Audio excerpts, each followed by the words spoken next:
안녕하세요. 저는 경기도 의정부에 사는 50대 여성입니다. 자동차 부품 생산 공장에 다니며 두 아이를 키워낸 억척스러운 어미이기도 하죠.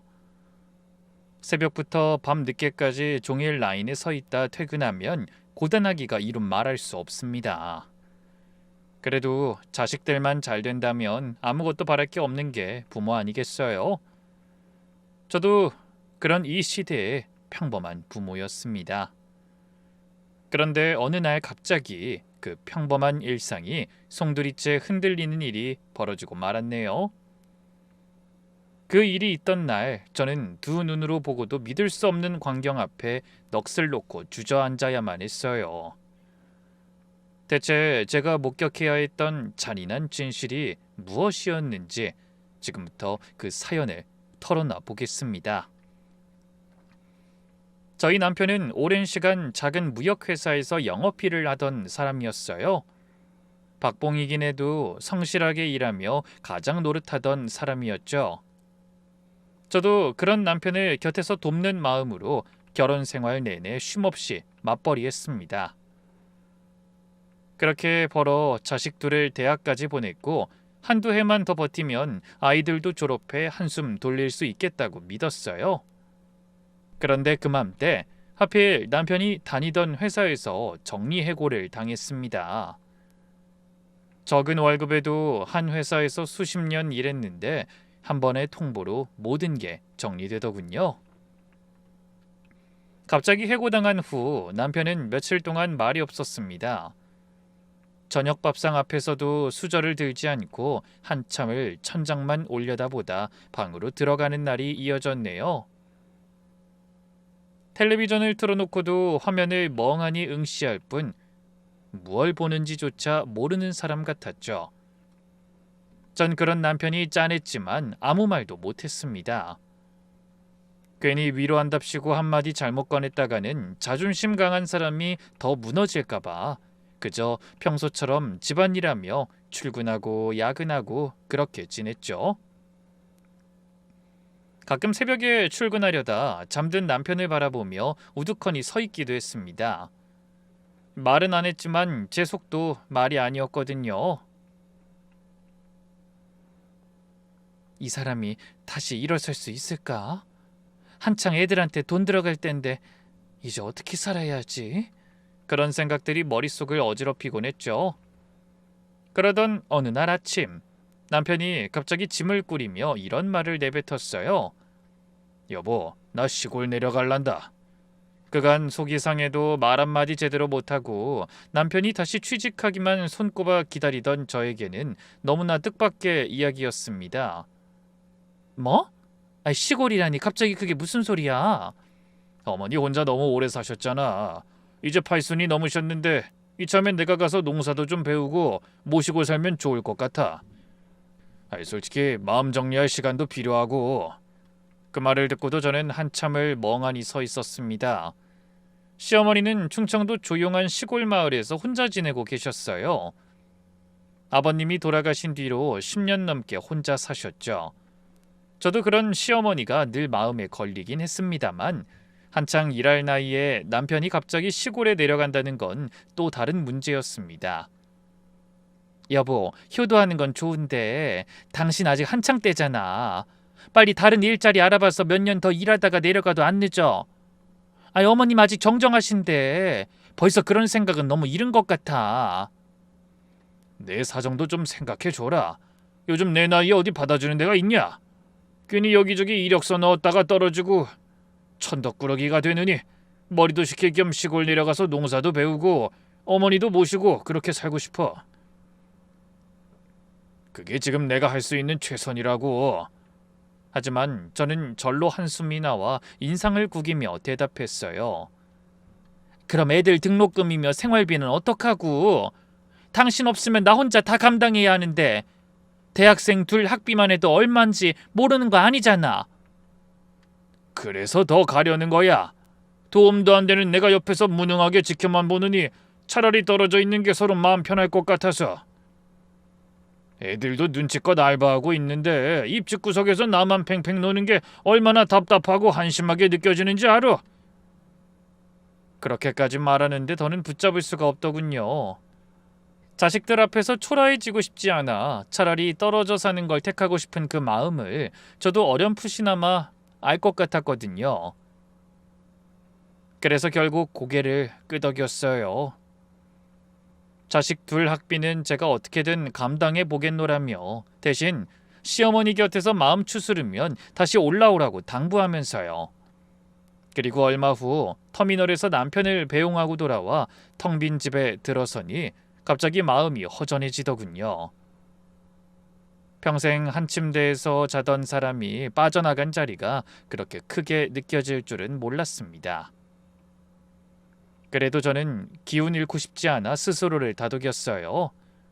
어머니 곁에서 마음 다잡고 돌아오면 우리 가족도 다시 시작한 마음으로 새 출발할 수 있을 거야. 그동안 내가 정신 바짝 차리고 이 집안을 지켜야 해. 그렇게 남편이 시골로 내려간 그 주 일요일이었습니다. 점심 무렵 시어머니한테서 전화가 걸려왔어요. 어머니와 저는 평소 서로 그리 살가운 편은 아니었습니다.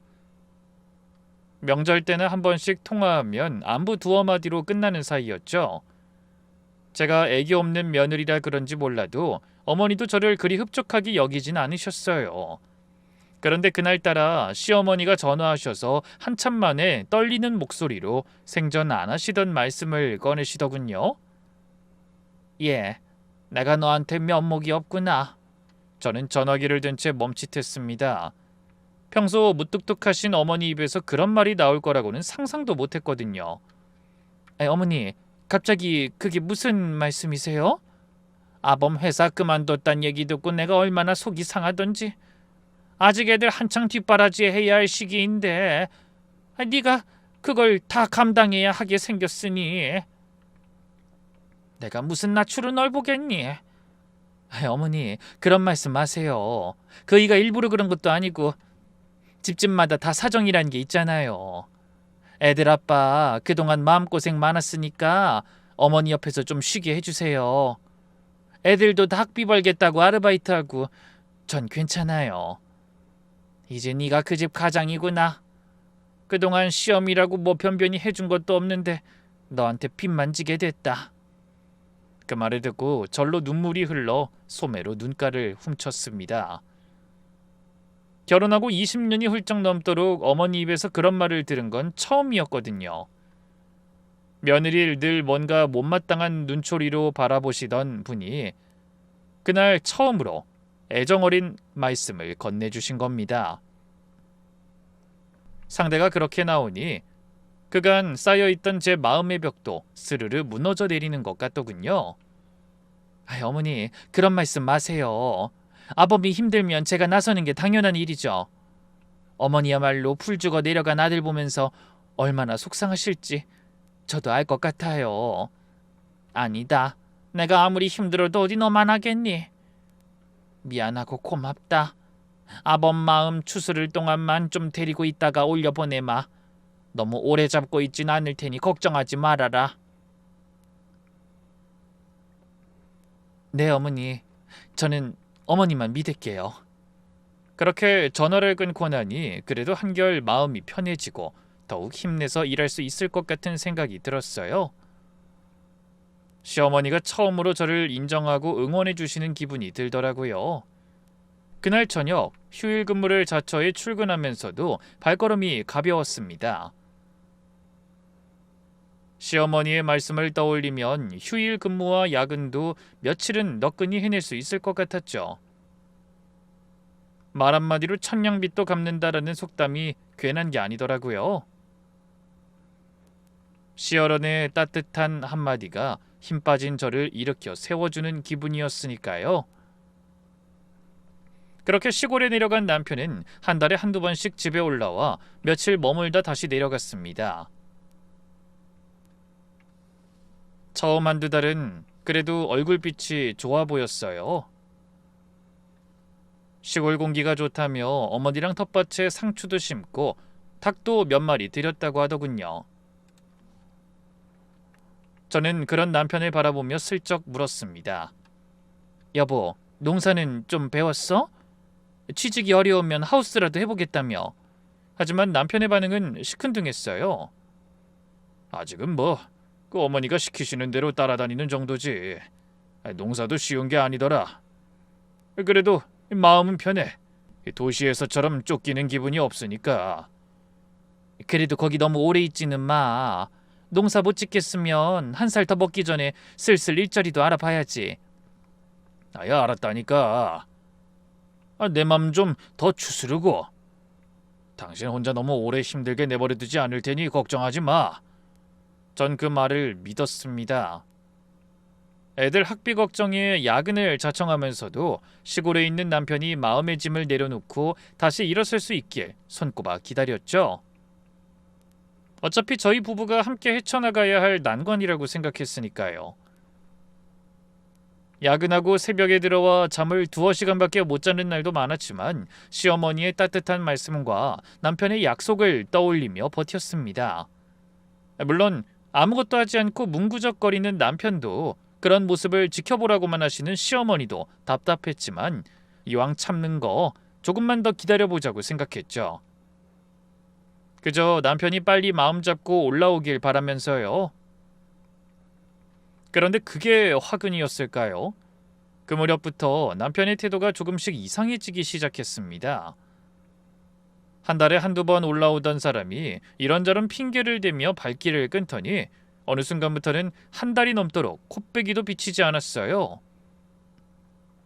전화도 잘 받지 않고 어쩌다 받아도 통화가 길어지는 법이 없었죠.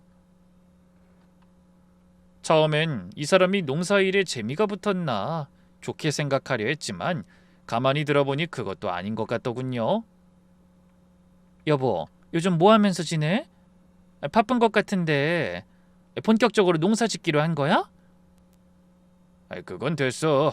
마을 사람들이 농기구도 안 빌려주고 텃세가 어찌나 심한지 일을 못하겠어. 뭐? 무슨 시골 인심이 그러지? 그럼 어머니한테 배우면 안 되는 거야? 노인네가 하는 거야 텃밭에 감자나 고추 심는 게 단데 그걸로 무슨 돈이 되냐. 그럼 일자리 알아본다는 건 읍내라도 한번 나가봤어? 그게 어디 마음대로 되냐. 좀만 더 두고 봐. 그런 얘기만 하다 전화를 끊고 나면 가슴이 답답해졌습니다. 그런데 그 와중에 명절이 다가와 내려가겠다고 했더니 남편 대답이 영 시원찮은 거예요. 여보, 이번엔 그냥 오지 마. 당신도 일하느라 힘든데 명절까지 여기 와서 일하면 쉬지도 못하잖아. 뭐? 그럼 아버님 차례는? 이번엔 그냥 어머니랑 둘이 지낼게. 아무리 그래도 어떻게 명절에 안 가? 애들도 할머니한테 인사드려야 하고. 됐다니까 그러네. 왜 사람 여러 말을 시켜? 그냥 오지 말라고 하면 오지 마. 그렇게 갑자기 성질을 부렸어요. 그맘때 남편은 거의 모든 일에 그랬습니다. 처음에는 미안해하던 사람이 그런 마음도 다 없어진 것 같고 뭐라고 묻기만 하면 짜증부터 내더라고요. 그래도 저는 꾹 참았어요. 사람이 쉬다 보면 갑갑해지기 마련이라며 이해하려 했죠. 그러던 어느 날 야근을 마치고 돌아와 씻고 막 누우려는데 남편한테서 전화가 왔어요. 시간을 보니 자정이 가까웠습니다. 평소 같으면 절대 그 시간에 전화하는 법이 없는데 좀 의아하긴 했죠. 받아보니 혀가 살짝 꼬인 게 술 한 잔 걸친 모양이었어요. 남편은 땅이 꺼져라 한숨을 쉬며 물었습니다. 여보, 자는 거야? 아니, 야근하고 들어와서 이제 막 누우려던 참이야. 근데 무슨 일이야 이 시간에? 그때 남편의 입에서 생각지도 못한 말이 튀어나왔습니다. 저기, 우리 그만 정리하자. 전 한동안 수화기를 든 채 멍하니 앉아 있었어요. 제가 잘못 들었나 싶었거든요. 그게 무슨 소리야? 정리하다니 뭘? 이혼하자고. 이렇게 사는 게 더 이상 의미 없잖아. 여보, 당신 많이 취했어? 갑자기 그게 무슨 말이야? 술은 마셨는데 정신은 멀쩡해. 우리 이런 생활 솔직히 당신도 힘들잖아. 나도 그래. 마누랑 고생하는 거 지켜보면서 내가 더 초라해지는 것 같고. 남편이 진심으로 하는 소린가 싶어 가슴이 쿵 내려앉았습니다. 아이들이 성인이 되고 대학 졸업을 앞둔 시점까지 몇 번 크게 다툰 적도 있었지만 한 번도 그런 얘기를 입에 담아본 적은 없는 사람이었거든요. 저는 다급한 마음에 목소리까지 떨며 물었습니다. 여보, 다시 말해봐. 갑자기 왜 그래? 무슨 일 있었어? 일은 무슨? 남편 알길 개똥같이 하는 너랑 못 살겠다는 거지. 너 평생 나 무시하고 산 거 모를 줄 알아? 돈 많이 못 번다고 우습게 여기더니 고작 그딴 회사에서도 잘렸다고 무시하고 있잖아. 너무 기가 막혀서 말문이 막혔지만 애써 마음을 다잡고 대답했어요. 그게 무슨 말 같지도 않은 소리야. 내가 언제 당신을 무시했어? 한 번이라도 그런 말을 한 적이 있으면 내가 애들 엄마가 아니다. 내가 당신 자존심 건드릴까봐 얼마나 조심했는데. 그런 걸 꼭 말해야 알아? 내가 등신이야? 나도 그만한 눈치는 있어. 괜히 엄한 사람한테 시비 걸지 말고 술 마셨으면 곱게 자. 어른 모시고 사는 사람이 왜 이렇게 술을 많이 마셨어? 어머니 걱정하시게. 네가 언제부터 그렇게 시어머니 걱정을 했다고 그래? 시집 식구한텐 눈꼽만큼도 정이 없는 여자가. 남편의 억지 소리가 도를 지나쳤어요. 저는 어이가 없어 한참을 아무 대답도 못하고 있었죠. 그러다 일단 달래서 재워야겠다 싶어 목소리를 누그러뜨리며 말했습니다. 알았어 여보. 앞으로 내가 더 신경 쓸게. 일단 오늘은 그만 자고 내일 다시 통화하자. 당신 지금 많이 취한 것 같아. 취하긴 좀 멀쩡하다니까. 그냥 이혼해줘. 부탁이야. 나도 이제 마음 편하게 내 인생 살게 해달라고. 그렇게 한참을 이혼 타령을 하던 남편을 간신히 진정시키고 전화를 끊었지만 전 그날 잠 한숨 제대로 못 잤습니다. 천장만 멀뚱히 바라보다 시계를 보니 어느새 새벽이더군요. 아침에 출근해서도 여전히 머리가 복잡해서 일이 손에 잡히지 않았어요. 자꾸 넋을 놓으려 하니 옆 동료가 어디 아프냐고 물을 정도였죠. 아이 대체 그 사람이 갑자기 왜 그러는 거야? 내가 뭘 어쨌다고. 회사 그만두고 몇 개월을 잔소리 한번 제대로 안 하고 기다린 사람한테 어떻게 이럴 수가 있지? 일이 제대로 안 되니까 자존심이 너무 상했나? 별의별 생각이 다 들어 간신히 일을 끝내고 그날 저녁 퇴근하자마자 시어머니께 전화를 드렸습니다. 어머니라면 뭔가 알고 계실 것 같다는 생각이 들었죠. 남편의 상황을 가장 가까이에서 지켜보는 분이시니 사정을 털어놓고 의논드릴 작정이었어요. 하지만 그것도 마음처럼 되지 않더군요. 전화를 받은 시어머니의 목소리 역시 전과 다르게 싸늘했거든요. 어머니, 저예요. 어제 그이한테서 이상한 전화를 받아서요. 혹시 거기 무슨 일이 있었어요? 일은 무슨... 왜? 걔가 뭐라고 하던? 갑자기 술을 잔뜩 먹고 연락해서 정리하자고. 깜짝 놀랐어요. 그런데 제 말을 듣고 펄쩍 뛰실 줄 알았던 어머니의 목소리가 의외로 너무나 차분했습니다. 깜짝 놀라? 너 걔가 왜 그러는지 모르는 거냐? 아니면 모르는 척하는 거냐? 어머니의 뜻밖의 대답에 저는 어안이 벙벙했어요. 네? 어머니 그게 무슨 말씀이세요? 제가 뭘 몰라요? 네가 내 아들을 얼마나 무시해왔는지 나도 얼마 전에야 다 들었다. 그동안 나한테 함부로 대한 거야 그렇다고 치고 지 남편한테는 그래도 도리를 다하고 사는 줄 알았더니 그깟 돈 몇 푼 번다는 핑계로 남편 알길 아주 우습게 알면서 살았더구나. 뭐라고요? 아니 어머님 제가 언제... 그 사람이 뭐라고 했는데 이러세요? 뭐라고 하긴 사실대로 다 말했지. 넌 뭐가 그렇게 잘났길래 남의 아들 눈에 눈물 나게 하는 거냐? 평생 공장에서나 일하는 주제. 그럴 거면 당장 갈라서라.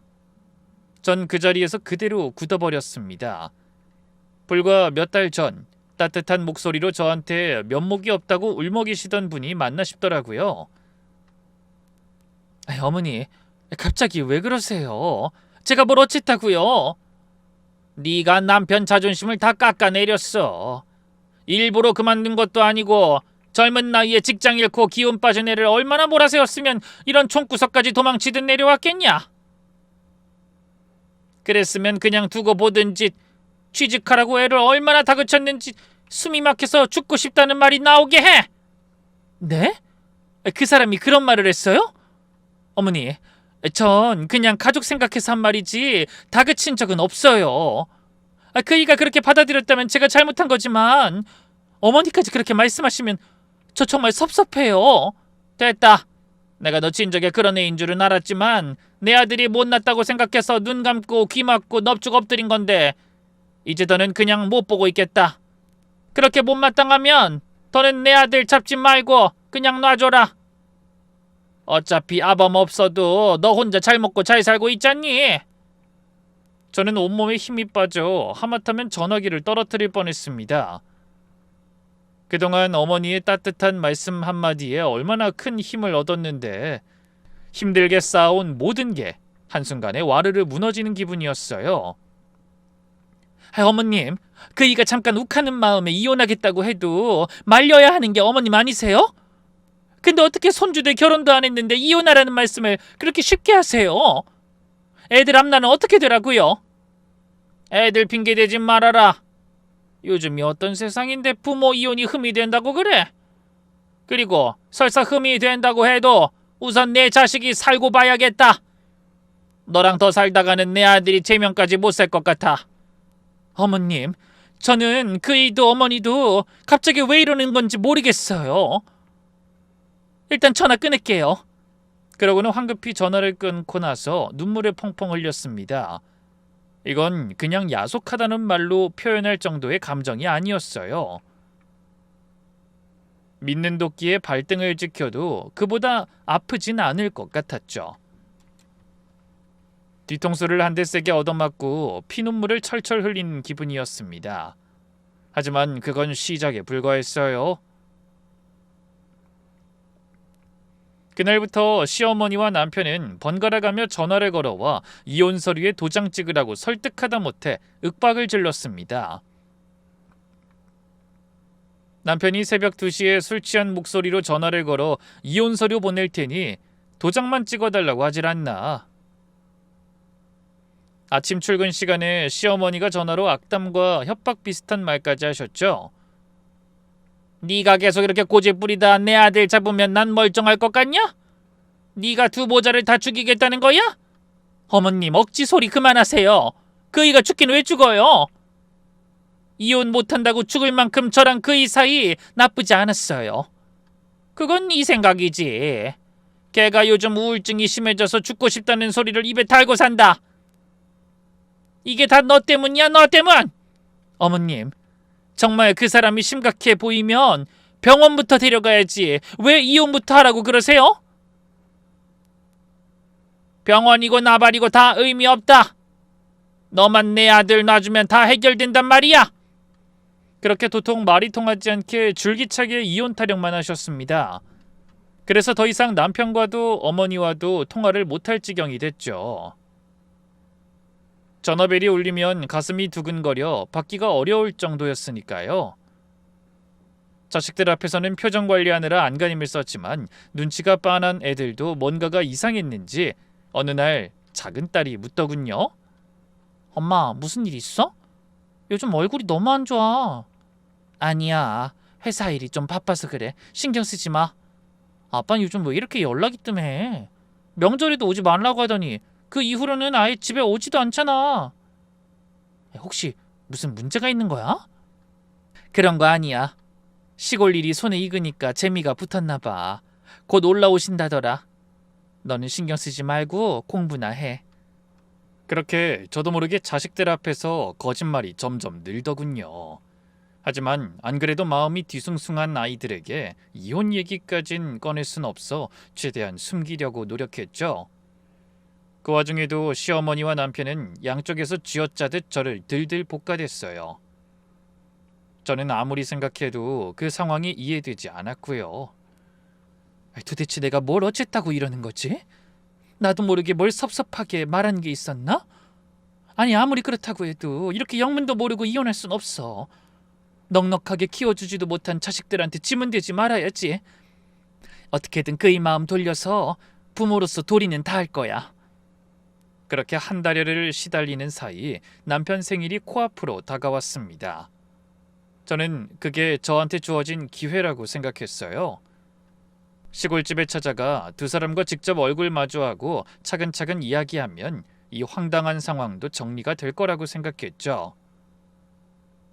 만약 저한테 서운한 게 있으면 좋은 말로 이해시키면 되고, 무슨 다른 문제가 있다면 가족이 힘을 합쳐 해결하자고 할 참이었어요. 그래서 큰맘 먹고 회사에 휴가까지 냈습니다. 그리고 새벽같이 일어나 미역국 끓일 재료며 밑반찬 몇 가지를 챙기고 시어머니께 드릴 홍삼도 가방에 넣어 첫 차를 타고 시골로 내려갔죠. 그런데 어머니가 사시던 시골집 마당에 들어선 순간 저는 황당한 마음에 입을 떡 벌린 채 그대로 굳어버리고 말았습니다. 남편이 내려갈 때까지만 해도 멀쩡하던 집이 텅 비어 있더라고요. 한눈에 봐도 사람의 손길이 닿지 않은 지 한참 된 것 같았어요. 마루에는 먼지가 뽀얗게 앉아 있고 부엌 살림살이도 절반은 사라진 상태였습니다. 텃밭에는 잡초가 무성하게 자라 있고 마당 한쪽에 새로 만든 닭장도 그대로 방치돼 있었어요. 이게 어떻게 된 거야? 여기가 사람 사는 집이 맞긴 해?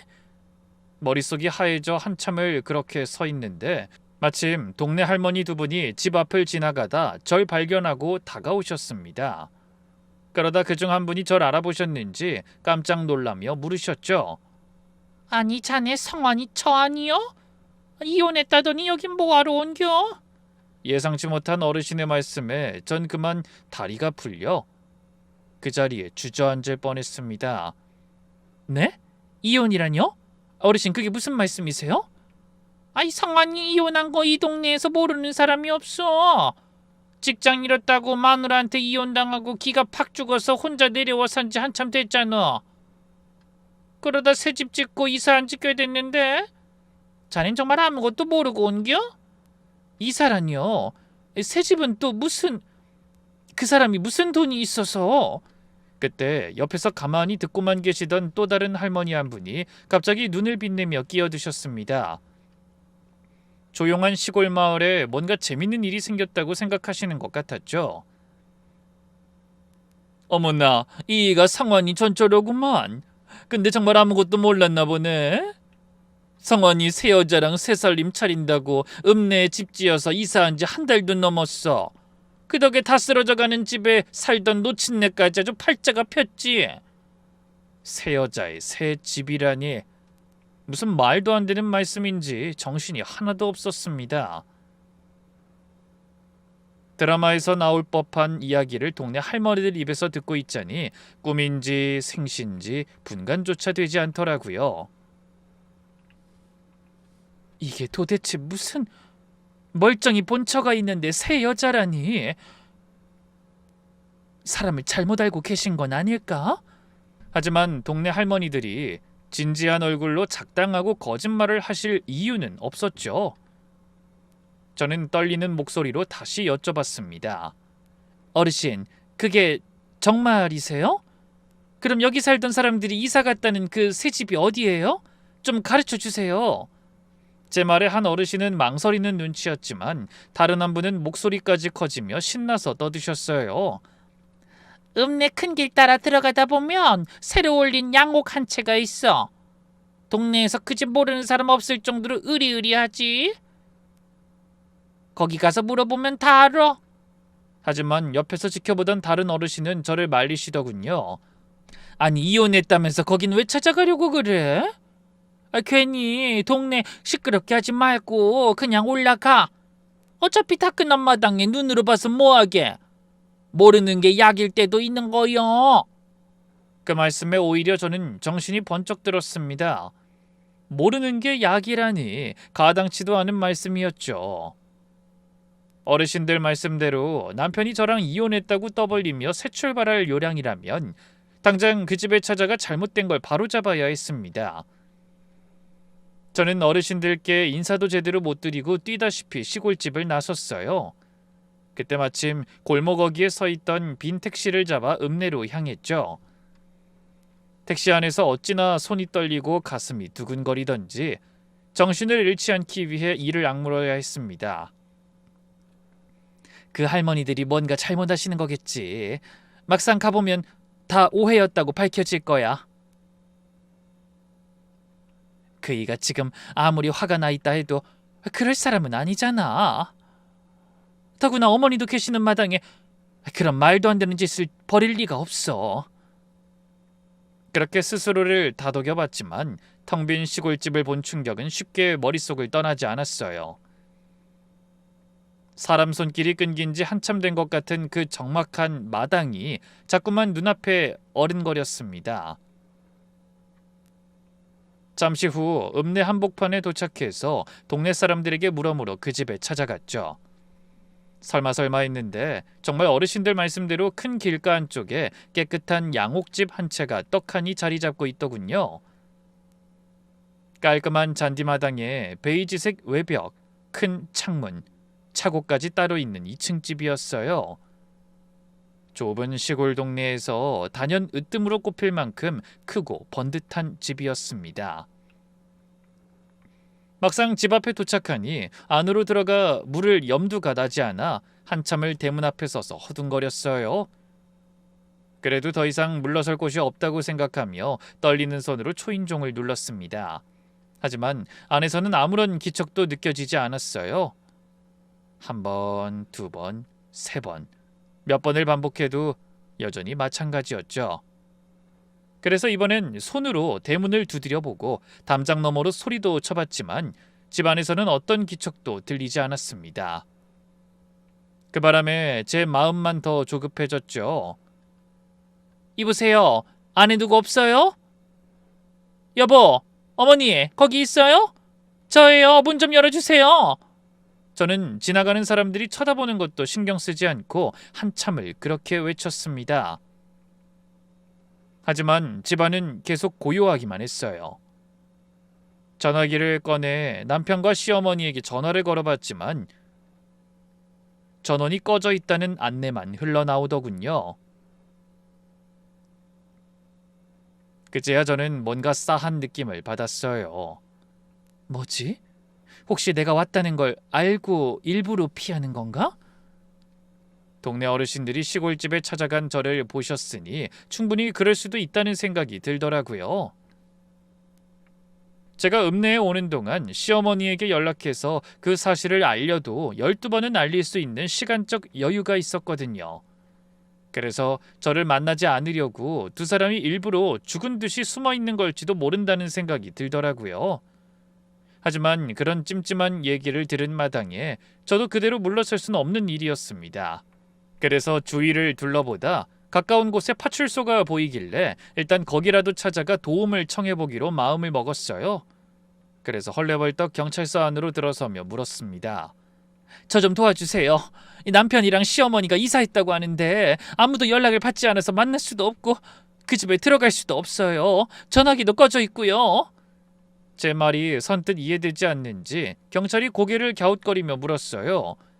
실종 신고를 하시려는 건가요? 아니요, 그런 게 아니라 말도 없이 이사를 간 사람들을 만날 수가 없다고요. 그래서 저 집에 좀 들어가 보고 싶어요. 제발 좀 도와주세요. 하지만 경찰은 난감한 표정을 지으며 미적지근하게 대답했습니다. 그건 저희가 도와드릴 수 없는 문제 같네요. 이사를 했다는 건 분명히 본인들 의지대로 움직였다는 거고 무엇보다 아무리 남편과 시어머니가 사시는 집이라고 해도 집주인의 허락도 없이 저희가 마음대로 문을 열고 들어갈 수는 없습니다. 가족 간에 무슨 문제가 있으시면 천천히 시간을 가지고 대화로 풀어보시는 게 좋을 것 같아요. 경찰의 그 말이 어찌나 야속한지 눈물이 핑 돌았습니다. 다급한 사람한테 천천히 시간을 가지고 대화하라니 그딴 소리가 무슨 도움이 되겠어요. 그래도 저는 어떻게 해볼 도리가 없어 힘없이 파출소를 나왔습니다. 그리고 발을 동동 구르며 그 양옥집만 뚫어지게 바라보다 그만 발길을 돌려야 했어요. 회사에 나가봐야 하는 처지에 마냥 거기서 머무를 수도 없는 상황이었거든요. 그래서 한 발 뒤로 물러나 다시 집으로 돌아올 수밖에 없었습니다. 맘 같아서는 그곳에서 몇 날 며칠이고 남편과 시어머니를 만날 때까지 죽치고 있고 싶은 마음이 굴뚝 같았어요. 하지만 목구멍이 포도청인지라 제 마음대로 할 수가 없더라고요. 그렇게 집에 도착해 거실에 발을 들여놓는 것과 동시에 전 바닥에 그대로 풀썩 주저앉고 말았습니다. 어찌나 놀라고 당황스러운지 눈물도 나오지 않았어요. 생일을 축하해주러 갔다가 정작 남편은 코빼기도 보지 못하고 새 여자와 살림 차린다는 소식만 들었는데 어떻게 놀라지 않을 수가 있겠어요? 그날 밤 전 당연히 한숨도 못 자고 침대에 누웠다가 벌떡 일어나기만 반복하다 새벽을 맞아야 했습니다. 다음 날 아침, 무거운 몸을 이끌고 출근했지만 넋이 반쯤 나간 상태였죠. 그래도 가까스로 라인에 서서 버티고 있는데 갑자기 작업 반장이 부르는 소리가 들렸습니다. 저기 누가 사무실로 찾아왔어요. 빨리 나가봐요. 네? 저를요? 누가요? 시어머니라고 하시던데 휴게실에 계시니 빨리 가봐요. 그 말에 가슴이 철렁 내려앉았어요. 바로 전날에는 아무리 연락해도 묵묵부답이던 시어머니가 직접 차로 2시간이 넘는 거리를 찾아오셨다니 뭔가 제가 모르는 큰일이 난 건 맞는 것 같다는 생각이 들더라고요. 그래서 작업복 매무새도 다듬을 새 없이 헐레벌떡 달려갔습니다. 그러자 휴게실 안쪽에서 뭔가 다부진 결심을 한 사람처럼 입을 굳게 다문 채 앉아 계신 시어머니가 눈에 들어왔어요. 저는 얼른 그 앞으로 다가가 물었습니다. 어머니, 이게 도대체 어떻게 된 일이에요? 제가 전화드린 건 못 보신 거예요? 저 어제 거기까지 갔다가 허탕만 치고 돌아왔어요. 하지만 어머니는 아무 말씀도 하지 않았고 가방에서 봉투 하나를 꺼내더니 제 앞으로 내밀며 말씀하셨어요. 두툼한 서류 봉투 안에 뭔가가 잔뜩 들어있더라고요.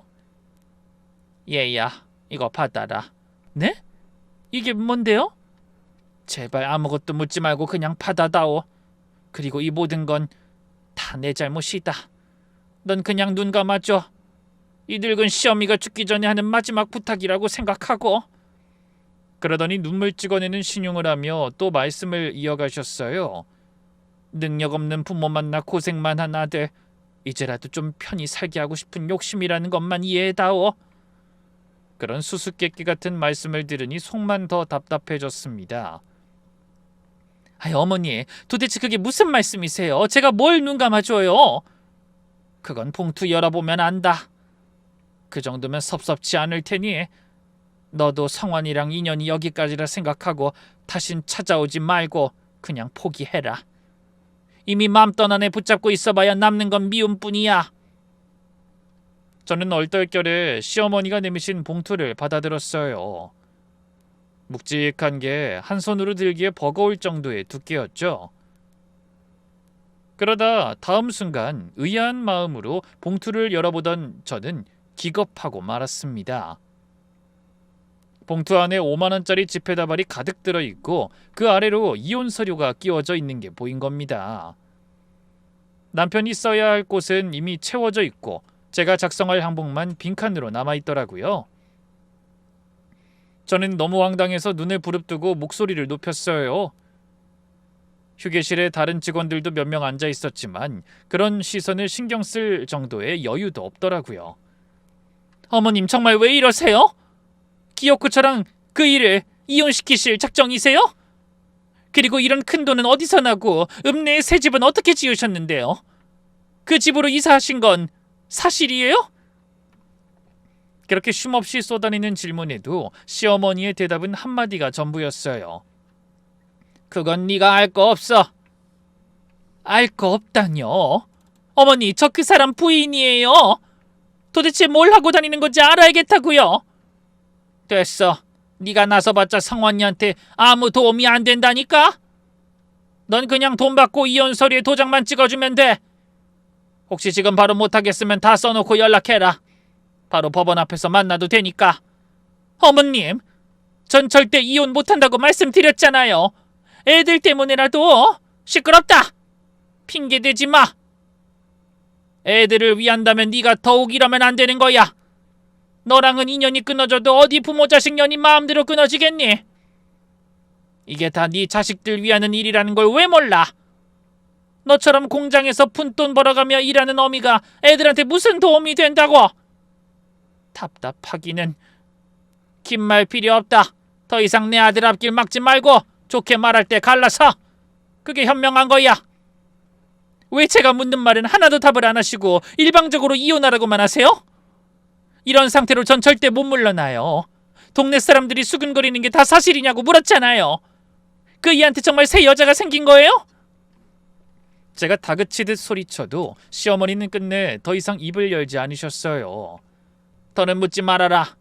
그냥 이 늙은이 마지막 부탁이라고 생각하고 하라는 대로 하는 게 결과적으로 애들한테도 좋은 일이 될 거다.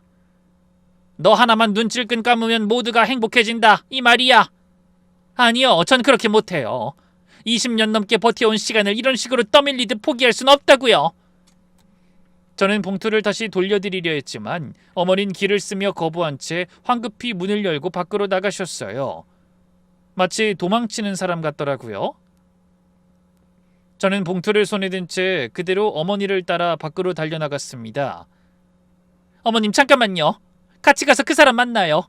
직접 만나서 얘기를 해야 할 거 아니에요.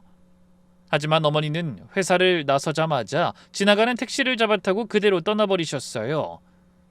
저는 멀어지는 택시 뒷공무니만 쫓아가다 숨이 턱까지 차 그대로 멈춰섰죠. 그리고 손에 들고 있던 봉투를 내려다봤습니다. 무거운 봉투의 무게가 섬뜩하게 제 가슴을 후벼 파는 기분이었어요. 언뜻 봐도 몇 천만 원은 되어 보이는 금액 앞에 의문이 쏟아지더군요. 아니, 이런 큰 돈이 도대체 어디서 났을까? 농사도 안 짓고 일도 안 한다는 사람이 집 사느라 퇴직금도 미리 정산받아서 회사도 빈손으로 나온 사람인데 무슨 수로 이런 큰 돈을 마련한 거지? 새 집은 또 무슨 돈으로 지은 거고? 도무지 앞뒤가 맞지 않는 일이 벌어지고 있다는 느낌이 너무나 강하게 들어 그대로 일만 하고 있을 수가 없더라고요. 그래서 얼른 작업반장한테 말해 급하게 휴가를 내고 시골로 향했습니다. 시어머니가 며느리 회사에 찾아오신 것부터가 흔치 않은 상황이었으니 위에서도 시시콜콜 자세한 상황을 묻진 않더라고요. 봉투를 행여 분실이라도 할까봐 버스 안에서도 가방을 꼭 끌어안고 한 번도 내려놓지 않았습니다.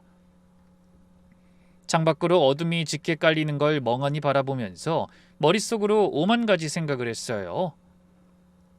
하지만 도무지 답을 알 수가 없더라고요. 얼마 후 손톱을 물어뜯으며 초조한 마음으로 읍내에 도착해 다시 그 양옥집으로 찾아갔습니다. 하지만 이번에도 여전히 대문이 굳게 닫힌 채 초인종을 누르고 또 눌러도 인기척이 없었죠. 그새 두 사람이 도망친 건지 아니면 안에 있으면서도 모른 척하는 건지 알 길이 없었어요. 저는 그 집 앞 가로등 앞에서 한참을 서 있었습니다. 하지만 한밤중까지 누구도 들고 나는 사람이 없더군요. 여보, 거기 있는 거 알아. 나와서 얘기 좀 하자고.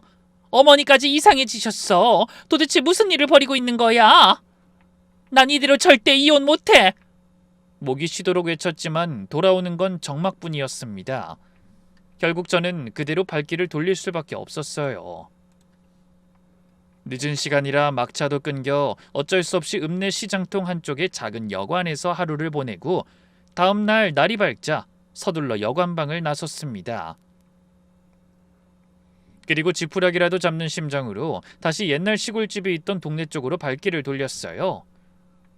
거기서 마지막으로 한 번만 더 동네 어르신들을 붙잡고 매달려 볼 작정이었죠. 남편과 시어머니가 도대체 뭘 하려는 건지, 혹시 새 여자라는 그 사람은 누구인지 작은 단서라도 하나 얻고 싶었거든요.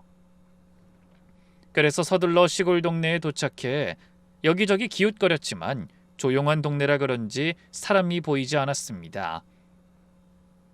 한참을 그렇게 돌아다녀도 별 소득이 없던 저는 한숨을 쉬며 예전 시어머니가 살던 집 쪽으로 발길을 돌렸어요. 그런데 그때 옆집 마당에서 두런두런 이야기를 나누는 소리가 들려왔습니다. 처음에는 그냥 지나치려 했는데 익숙한 음성에 저도 모르게 발걸음이 멈춰서더라고요. 분명히 며칠 전 저한테 남편의 새집 위치를 알려주신 그 어르신이 틀림없었습니다. 마침 마당 한쪽에 앉아 누군가와 통화하시는 모양이더라고요. 저는 담장 옆에 가만히 몸을 숨기고 어르신의 통화를 엿들었어요. 귀가 어두운 어르신이 큰 소리로 통화하신 덕에 멀리서도 목소리가 정확히 들리더군요. 아이 글쎄 성환이 본처가 확실했다니까. 아이 근데 내가 이혼하고 뭐하러 찾아왔냐고 하니까 새파랗게 질려서 벌벌 떠는겨. 이혼한 게 맞긴 한 건가 몰라. 앞만 봐도 내 보기엔 아닌 것 같은데. 거기서 말이 끊기는 걸로 봐서 상대가 뭐라고 하는 말을 가만히 듣고 계신 것 같았어요. 그러다 곧 더 흥분한 어르신의 목소리가 이어졌죠. 아이 그려. 아이 근데 성환이는 오늘 새장가 간다고 하고 아이 뭐가 뭔지 모르겠다니까. 아이 어디긴 어디여 읍내 뷔페지. 아이 그래야. 아이 난 찝찝해서 안 갈라고. 아 만약에 이혼한 게 아니고 본처가 시퍼렇게 살아있는데 새장가 간다면 이게 콩가루 집안이 아니고 뭐여. 그 순간 저는 휘청거려 담벼락에 기대서야 겨우 주저앉지 않을 수 있었습니다. 버젓이 제가 살아있는데 결혼식을 올린다니. 심장이 두근거리다 못해 밖으로 튀어나올 것 같고 눈앞이 캄캄해지는 기분이었습니다. 그래서 어머니가 어제 그 큰돈에 이혼 서류까지 들고 찾아오신 거구나. 결혼식을 올려야 하는데 호적 정리가 안 됐으니 어떻게든 나를 어르고 달래서 이혼시키려고 발악을 한 거야. 얼마나 급했으면 회사까지 찾아왔을까? 도대체 어떤 여자를 만났길래 이렇게 나를 떨어내지 못해서 안달인 거지? 돈 많은 과부라도 물었나? 저는 더 들을 것도 없이 그 자리에서 뛰쳐나가 미친 듯이 큰 길가로 내달렸어요. 가만히 택시를 기다리고 있기가 갑갑하더라고요. 그러다 한참 만에야 지나는 택시를 잡아타고 기사님께 물었습니다. 기사님, 여기 읍내에 뷔페가 많아요? 많긴요. 딱 하나죠. 거기로 갈까요? 저는 짧게 답하고 차창 밖으로 시선을 돌렸습니다. 도대체 그 말도 안 되는 상황을 어떻게 따져야 할지 머릿속이 어지럽기만 했죠. 잠시 후 읍내 작은 뷔페 앞에 도착했을 땐 마침 식이 막 시작되려는 참이었어요. 저는 아득해지려는 정신을 가까스로 붙잡으며 힘들게 안으로 들어섰습니다. 그러다 뷔페 안 풍경을 본 순간 그만 그 자리에 얼어붙고 말았어요.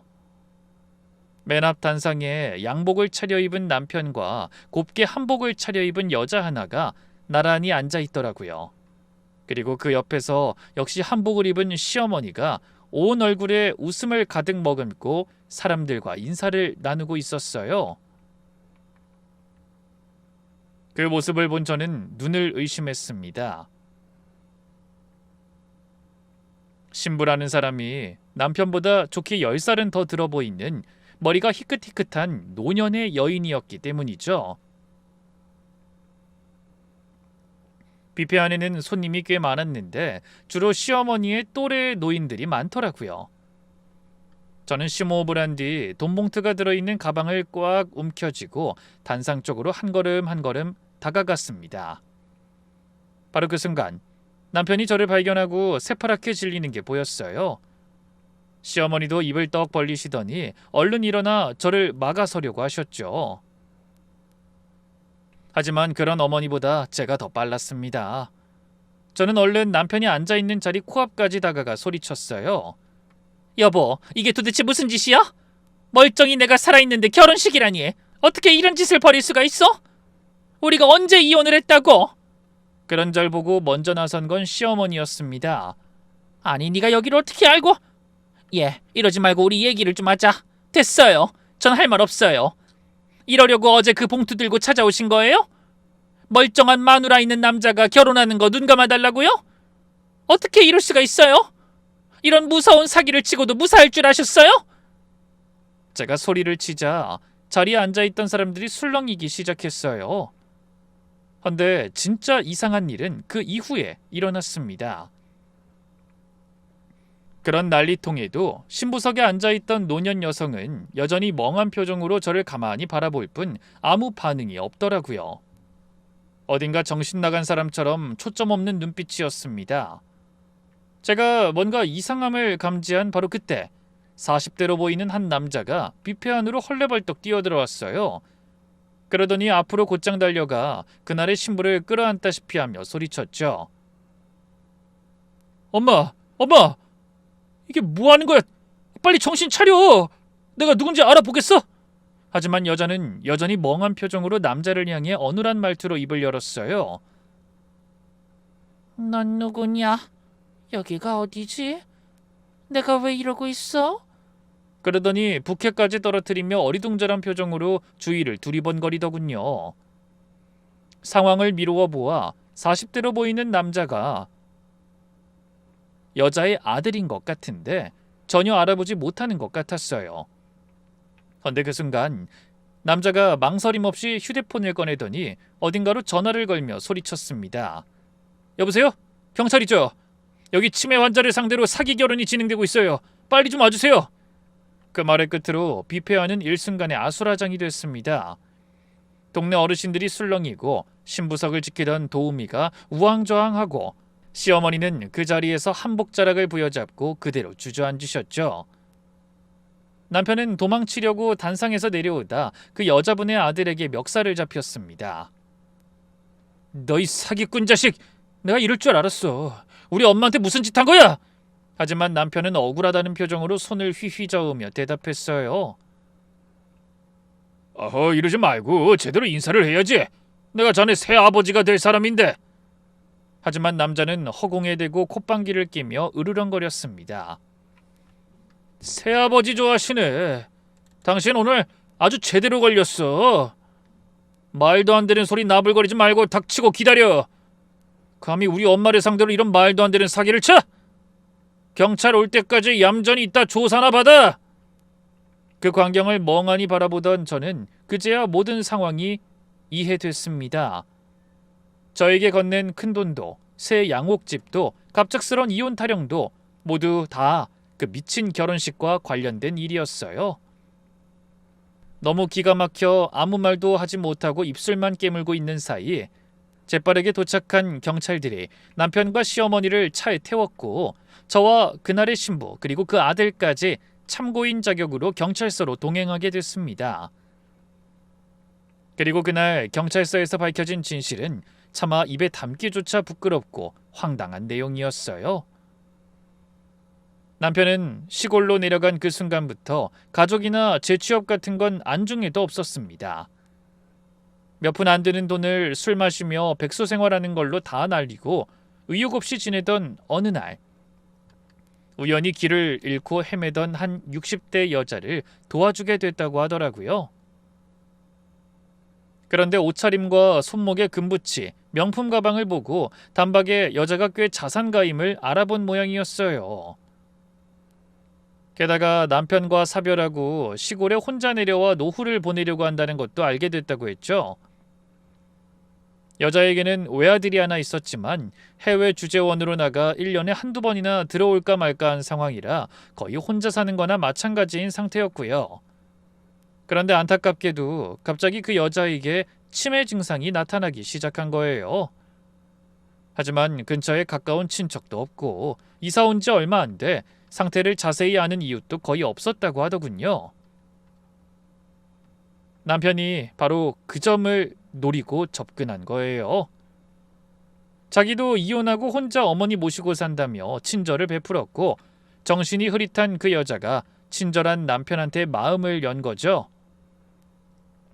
그러자 남편은 시어머니까지 끌어들였고 회사에서도 잘리고 별 볼 일 없이 살아가는 아들 호강 한번 시켜보자는 욕심에 시어머니도 이런 아들의 계획에 두 발 벗고 나선 겁니다. 두 사람은 여자의 정신이 흐릿한 틈을 타서 그 사람 명의의 땅을 팔게 하고 그 돈으로 읍내에 양옥집을 지어 등기를 남편 단독 명의로 등록했습니다. 매매 계약서에 도장 찍을 때도 그 사람은 자기가 무엇에 도장을 찍는지조차 정확히 모르는 상태였다고 해요. 그 사이에 시어머니는 저한테 모진 말을 퍼붓고 남편은 이혼 노래를 불러대며 제 마음을 떠봤던 거죠. 하지만 제가 끝까지 이혼을 거부하니까 두 사람의 마음이 더 급해진 거예요. 그래서 이웃 사람들과 하나뿐인 아들이 여자의 상태가 이상하다는 걸 눈치채기 전에 얼른 결혼식부터 올려 살림을 앞치고 어떻게든 이혼한 뒤 혼인신고하려고 했던 거죠. 그런데 더 충격적인 건 그 다음이었어요. 남편이 끝까지 범행을 부인하자 경찰이 휴대전화와 노트북을 압수해 확인한 결과 놀라운 사실이 밝혀진 겁니다. 인터넷 어느 게시판에 남편이 직접 올려놓은 글이 한편 발견됐는데 제 증명사진을 한 장 올려놓고 그 사진의 주인공과 인상착의가 비슷한 50대 여성을 구했다는 겁니다. 일당은 아주 후하게 주겠다고 하고요. 왜 그런 짓을 했는지 물으니 황당한 답이 돌아왔답니다. 제가 끝까지 이혼을 거부하면 마지막 수단으로 저랑 닮은 다른 여자를 알바로 고용해 법원에 데려가서 저도 모르게 이혼할 생각이었던 거예요. 주민등록증이나 그런 건 몰래 집으로 숨어들어 빼낼 생각이었다고 했다네요. 게시글에는 아내가 정신적으로 불안정해 자신을 폭행하고 시어머니에게 폭언하면서도 이혼을 해주지 않아 힘들다고 써놨다고 하더군요. 시어머니가 회사로 들고 오신 그 두툼한 봉투의 돈도 모두 그 여자 명의의 통장에서 빼낸 것이었죠. 상상도 하지 못한 끔찍한 진실에 저는 한동안 말을 잃었습니다. 저와 수십 년을 같이 산 사람이 내 아들의 아버지라는 사람이 어떻게 그런 짓까지 벌일 수 있었는지 도저히 믿기지가 않더라고요. 시어머니에 대한 배신감은 또 어떻고요? 한때 저에게 면목이 없다고 눈물 흘리시던 그분이 맞나 싶었습니다. 저는 유치장으로 끌려가는 남편을 향해 소리쳤어요. 이 인간아, 당신이 어떻게 그럴 수가 있어? 자식이 멀쩡히 둘이나 있는 사람이 제대로 살아볼 생각을 해야지. 어떻게 이렇게 사기칠 생각을 했냐고? 미안해. 처음부터 이럴 생각은 없었는데 막상 실직하고 나니까 뭘 해야 할지 막막해서 자꾸 딴짓을 하게 되더라고. 미안? 미안하다고 이게 그냥 끝날 일이야? 자식들 보기에 부끄럽지도 않아? 그렇게 돈 많이 주고 살면 행복할 것 같았어? 남편은 고개를 떨군 채 한마디의 변명도 하지 못했어요. 시어머니도 마찬가지였죠. 결국 남편은 결혼 사기, 사문서 위조, 노인 학대 등 줄줄이 죄목이 붙어 기소됐습니다. 시어머니도 공범으로 입건되셨지만 고령을 참작해 집행유예로 풀려나셨어요. 하지만 동네 사람들의 손가락질 속에 결국 고향에서 쫓겨나다시피 밀려나 요양원에 들어가 외로운 말년을 보내고 계시죠. 자기 어머니와 통화하다 이상한 점을 발견하고 부랴부랴 귀국한 그 아들이 아니었다면 남편과 시어머니의 대담한 사기 행각이 끝을 모르고 이어질 뻔한 상황이었다고 하더군요. 전 결국 실형을 선고받은 남편과 이혼해 위자료와 재산 분할을 받아냈습니다. 자식들의 앞날을 위해서 그렇게나 이혼을 거부해 왔는데 이번엔 그 자식들을 위해 전과자 남편과 이혼하는 게 답인 것 같더라고요. 그런 일이 있고 몇 년이 흐른 지금 다행히 저희 아이들은 대학을 무사히 졸업하고 각자 자기 인생을 멋지게 꾸려가고 있습니다. 전 지금도 여전히 자동차 부품 공장에 다니고 있고요. 저는 요행을 바라다 인생 망친 누군가와는 다르게 일할 수 있는 마지막 순간까지 정직하게 돈 벌어 스스로 노후를 든든하게 준비해 나가고 싶거든요. 그럼 이 사연을 함께하며 많은 분이 성실한 노동의 소중함에 대해 다시 한번 생각하는 시간이 되셨길 바라며 저는 이만 물러가겠습니다. 귀한 시간 내어 귀 기울여 주신 모든 분들 정말 감사합니다.